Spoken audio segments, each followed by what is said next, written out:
시청자 여러분 안녕하십니까? 김동수입니다. 집 한 채 있는 은퇴자들이 연금소득으로 생활하고 있는데요. 공시가격 인상으로 보유세 부담이 가중되고 있어 삶의 주름살이 깊어지고 있습니다. 이 시간에는 1주택 은퇴자들이 부담해야 할 내용과 어떠한 불이익이 있는지 한번 살펴보도록 하겠는데요. 자, 먼저 보유세가 되겠어요. 보유세는 지방세인 재산세와 국세인 종합부동산세가 있는데요. 이렇게 공시가격이 인상됨으로써 현실화됨으로써 재산세가 많이 증가되고 있습니다. 아울러 1세대 1주택이라 하더라도 공시가격이 9억 원을 초과하는 경우에는 1세대 1주택이라 하더라도 종합부동산세를 납부하기 때문에 상당히 세부담이 가중되고 있습니다. 그리고 또 재산가치가 증가하게 되면 국민건강보험공단에서 그 지역 건강보험료가 상당히 많이 늘어납니다. 마찬가지죠. 역시 공시가격 상승으로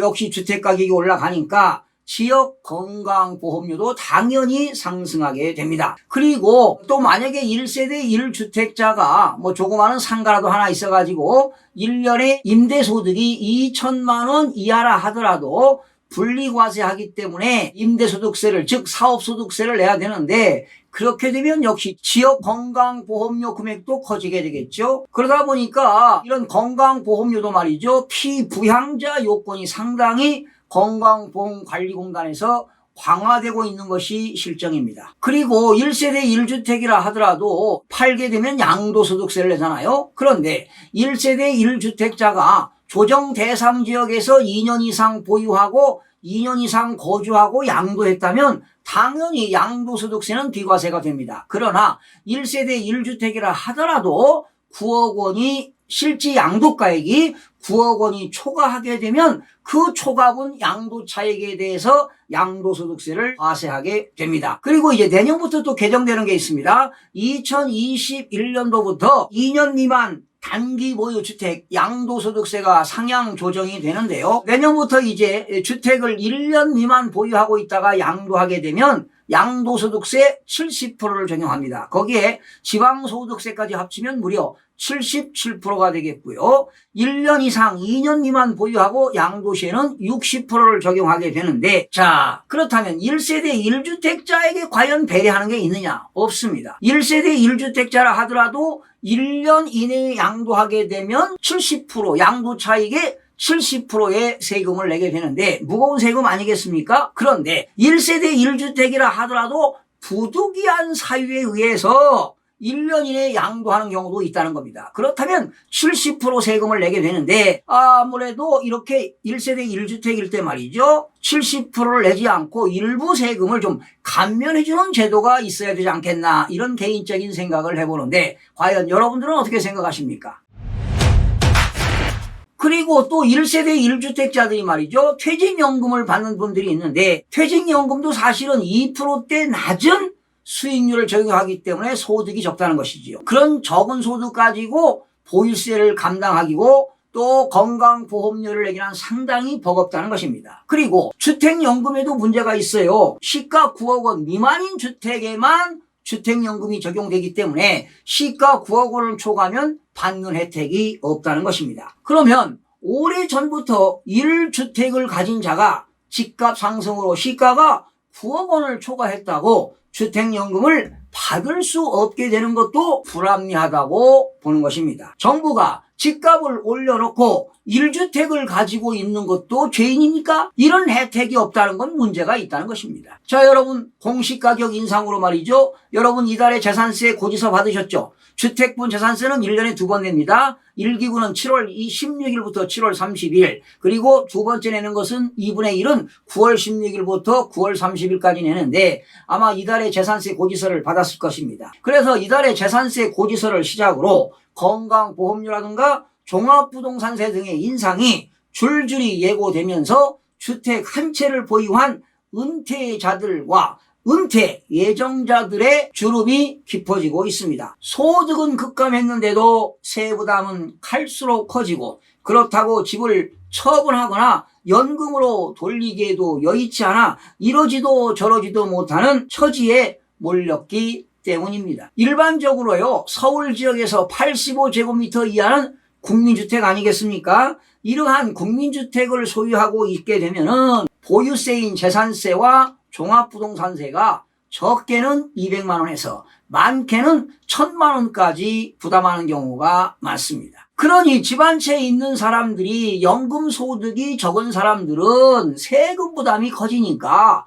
소일거리를 찾는 것입니다. 여기에 역대 최저 수준의 저금리까지 겹치면서 아르바이트라도 해야 하나 하는 은퇴자들의 원성이 자자합니다. 사실 올해 말이죠, 공시가격 인상이 돼가지고 재산세가 무려 30% 이상 오른 지역이 수두룩합니다. 일각에서는 집값이 수억 원이 올랐는데 보유세 수백만 원 오른 게 무슨 대수냐, 이렇게 반박하는 경우도 있습니다. 하지만 현금 흐름이 없는 은퇴자들에게는 나갈 돈이 계속 늘어나는 상황이 고통스러울 수밖에 없습니다. 은퇴자들 사이에서는 올해 공시가격 등을 반영하면 11월 산출되는 건강보험료가 또 한 번 크게 오를 것이란 불안감도 커지고 있습니다. 올해부터 2천만 원 이하 임대소득에 대해서도 건강보험료가 부과되고 앞으로 피부양자 요건이 강화되는 것도 걱정거리입니다. 그렇다고 세 부담을 줄이려고 집을 처분하는 것도 쉽지만은 않습니다. 9억 원 이하 주택은 1세대 1주택자가 2년 이상을 보유하고 2년 이상 거주하고 양도하게 되면 양도소득세가 발생하지 않지만 1세대 1주택이라 하더라도 9억 원을 초과하는 주택이라면 양도소득세도 만만치가 않습니다. 주택연금도 말이죠, 시가 9억 원이 초과하는 주택을 보유한 은퇴생활자들에게는 전혀 해당 사항이 없습니다. 당초 금융당국은 시가 9억 원에서 공시가격 9억 원으로 가입문턱을 낮추려고 했지만 국회 반발에 가로막힌 상태입니다. 이렇게 무거워진 부동산 관련 세금을 둘러싸고 조세 저항 움직임까지 일고 있습니다. 서울의 경우 올해 공시가격이 6억 원을 초과해 재산세가 상한선인 30%까지 오른 가구가 무려 58만 가구에 달한다고 합니다. 전체 가구의 16%에 해당하는 규모인데요. 내년에는 더욱 무거운 세금을 물어야 할 것입니다. 은퇴자는 집을 처분해야 하고 세금을 내기 위해 적금을 붓는다는 말까지 나오고 있습니다. 바로 조세 형평성은 무너지고 있는 상황입니다. 정부는 투기 수요 근절, 실수요자 보호라는 기본 원칙 아래 서민 주거와 주택시장 안정을 위한 대책을 마련한다고 하지만 실수요 1주택자와 세 부담에는 영향이 없도록 제도를 재설계해야 할 것입니다. 내년부터 적용되는 소득세 최고세율 조정은 42%에서 45%로 상향 조정됩니다. 지방소득세까지 합치면 최고세율이 49.5%에 해당합니다. 주요 국가의 소득세 최고세율 수준을 비교해보니 최고세율을 인상하더라도 우리나라와 경제 규모가 비슷한 국가들과 유사한 수준입니다. 국민소득 3만 달러, 인구 5천만 명 이상인 6개국입니다. 우리나라는 제외되고요. 평균 소득세 최고세율이 43.3%, 지방세 포함 시 49.1% 수준입니다. 세계에서 세율이 가장 높은 1위 국가는 지방소득세를 포함해서 스웨덴이 무려 57.2%가 되겠고요. 위는 덴마크와 일본이 55.9%, 3위가 프랑스 55.4%, 그리스와 오스트리아가 55%, 캐나다 53.5% 순으로 나타났습니다. 국민소득 3만 달러, 인구 5천만 명 이상인 국가는 미국, 영국, 프랑스, 이탈리아, 독일, 일본입니다. 우리나라가 최고세율 인상 시 국세는 세계 7위가 되겠고 지방세 포함해서 14위 수준에 해당한다고 보시면 됩니다. 지금은 경제 위기 국면입니다. 세금 폭탄만으로 집값을 잡겠다는 발상으로는 경제를 더욱 위태롭게 만들 가능성도 없지 않아 있습니다. 부동산과 경제는 심리에 강합니다. 국민이 세금 부담이 커지면 위기 대응력은 약화되기 마련입니다. 자칫 잘못하게 되면 중산층이 붕괴될 수 있습니다. 정부는 부동산 정책 실패 땜질에 급급할 게 아니라 주택가격 안정화를 위한 정책은 물론 실물 경제를 살리는 정책을 최우선으로 펼쳐야 합니다. 시청해주신 여러분 대단히 고맙습니다. 최선을 다하겠습니다. 마음이 드셨다면 구독, 좋아요 꼭 부탁드리겠습니다. 고맙습니다.